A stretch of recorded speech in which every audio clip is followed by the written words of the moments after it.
दो कोण बनता है। कितना कोण बनता है? हमेशा दो कोण बनता है। एक होता है छोटा कोण जिधर सुइयों में झुकाव होता है, और एक होता है बड़ा कोण जो उसके विपरीत बनता है। इसी बड़े कोण को हम रिफ्लेक्स एंगल कहते हैं।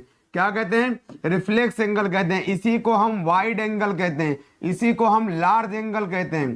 तो जो विपरीत दिशा में बनता है वो कोण अगर बड़ा है तो उसी को हम reflex angle, wide angle, large angle, Hindi में कहेंगे बृहद कोण, बड़ा कोण, या फिर कह लिए प्रतिवर्त कोण, ये सब नाम इसी के। लेकिन जिधर झुकाव होता है वो कोण छोटा कोण होता है, उसी को हम एक्यूट एंगल भी कहते हैं, स्मॉल एंगल भी कहते हैं। तो ये जिधर सुइयों में झुकाव है हमेशा वही कोण निकाला जाता है। जब तक बड़े कोण का नाम ना ले, जब तक रिफ्लेक्स का नाम ना ले, जब तक प्रतिवर्त कोण ना कहे, जब तक बृहद कोण ना कहे, तब तक आपको बड़े कोण का मान नहीं निकालना है।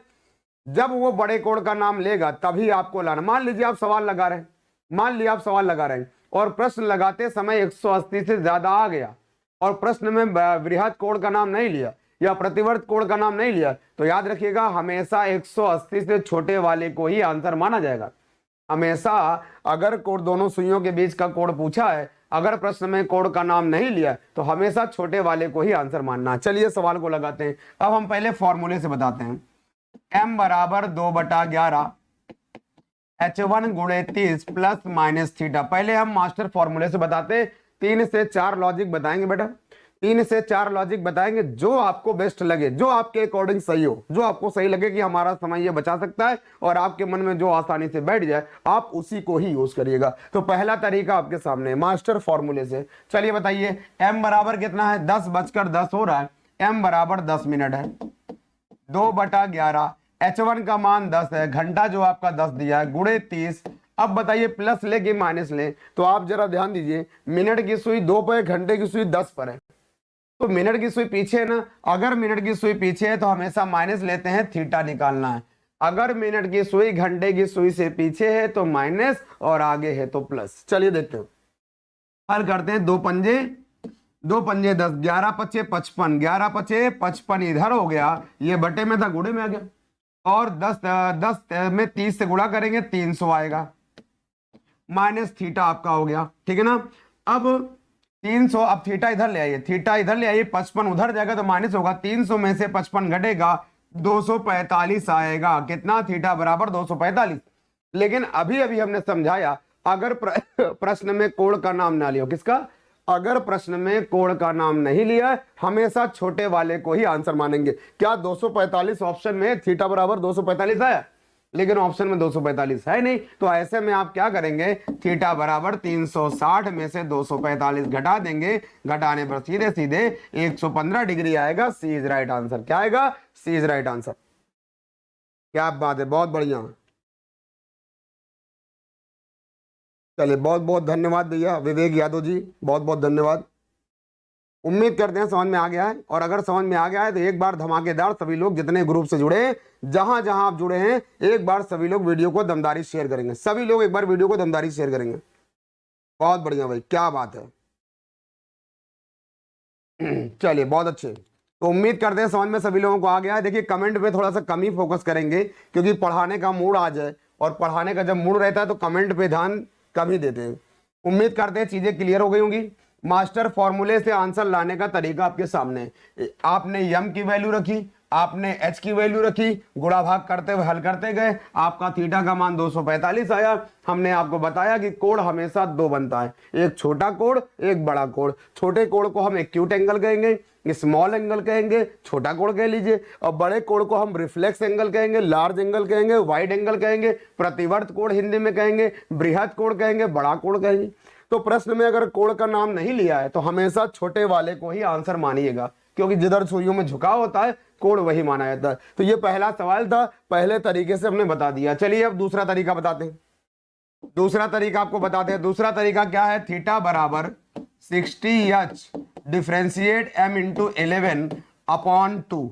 ये एक फॉर्मूला और ले लीजिए, एक फॉर्मूला आप और ले लीजिए। आपके सामने एक फॉर्मूला और दे दिया हमने।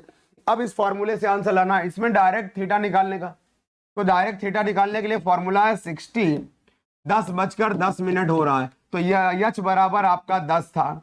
डिफ्रेंशिएट यम की वैल्यू है 10 गुणे 11, बटा 2। अब ये बताइए, जो ये डिफरेंशिएट लगा है बीच में, इसका सीधा सीधा मतलब है कि हर हाल में घटाना है।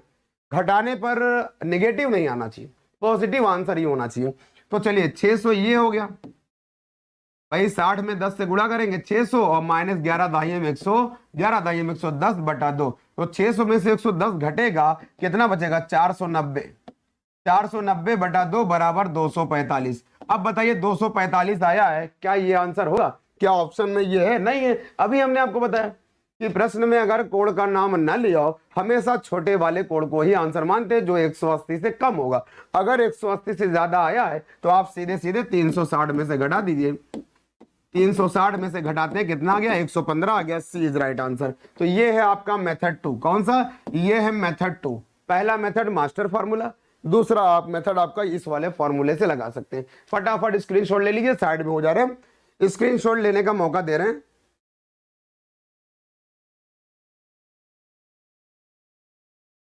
चलिए बहुत बढ़िया, बहुत उम्दा, क्या बात है। ज्ञान विज्ञान, सत्य ठाकुर मोटिवेशनल, बहुत उम्दा।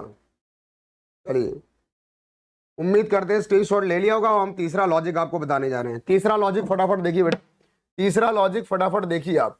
देखिए तीसरा लॉजिक क्या है? मेथड 3। और आपको हम सजेस्ट करेंगे कि एग्जाम में आप हमेशा अगर दोनों सुइयों के बीच का कोण पूछा गया है तो इसी लॉजिक से लगाएगा जो बताने जा रहे हैं। अब हम अगले सवाल पर सारे सवालों को इसी लॉजिक से बताएंगे। सारे सवालों को इसी लॉजिक से लगाना है। वो दोनों फॉर्मूला इमरजेंसी में यूज करिएगा, जब कोई चारा ना चले तब। लेकिन आपको 99% सवाल कोण का निकालने के लिए यही लॉजिक लगाना है जो बताने जा रहे हैं। सबसे आसान है। क्या है? सुनिएगा। आपने लिख दिया समय 10:10 दिया है। सबसे पहले घंटे वाले में हमेशा 30 से गुणा करना है। घंटे वाले में कितने से? घंटे वाले को उठाइएगा, जितना भी घंटा दिया रहेगा, जितना भी घंटा रहेगा चुपचाप उठा लीजिएगा और 30 से गुणा कर दीजिएगा। ये पहला तरीका है। और आगे बढ़ते हैं। अगला फिर मिनट को उठाइएगा और 11/2 से गुणा कर दीजिएगा। पहले घंटे को उठाना है 30 से गुणा, मिनट को उठाना है 11/2 से गुणा। काट लीजिए, 2 पंजे 10, 11 पचे 55। चलिए बड़े वाले में से छोटे वाले घटे, बड़े में से घटाते हैं, 245 आया। और अभी अभी आपने देखा कि 245 आने पर 360 में से घटाना था, सीधे सीधे कितना आ गया? 115 डिग्री आ गया। आपका ऑप्शन क्या हो गया? सी इज राइट आंसर। ये है मेथड 3। तीसरा लॉजिक आपके सामने। तीसरा लॉजिक आकाश बाबू, बिल्कुल बच्चा मन में बैठा देंगे, बिल्कुल तब है सर। पहले तरीके से कब हटाएंगे बताएं प्लीज। चलिए उम्मीद करें। बहुत बढ़िया, वेरी गुड। सचिन कुशवाहा जी धन्यवाद। विकास यादव, चलिए बहुत बढ़िया। उम्मीद करते हैं समझ में आ रहा है। चलिए आगे चलते हैं, अगला सवाल। अगले सवाल की तरफ बढ़ते हैं। अगला सवाल